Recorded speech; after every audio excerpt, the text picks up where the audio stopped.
Welcome!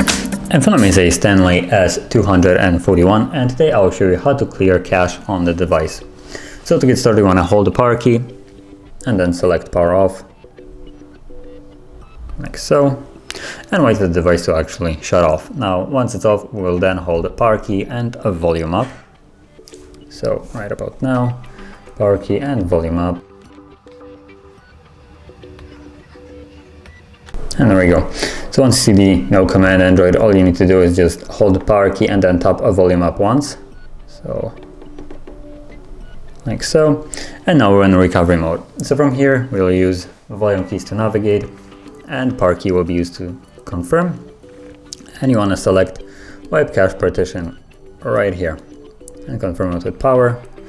You get a message, cache wipe complete, and we're back in the main page right here. So all you need to do now is just press power key to reboot system now.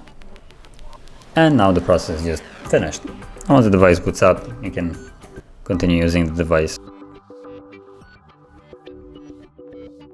And there it is. So if you found this video helpful, don't forget to hit like, subscribe, and thanks for watching.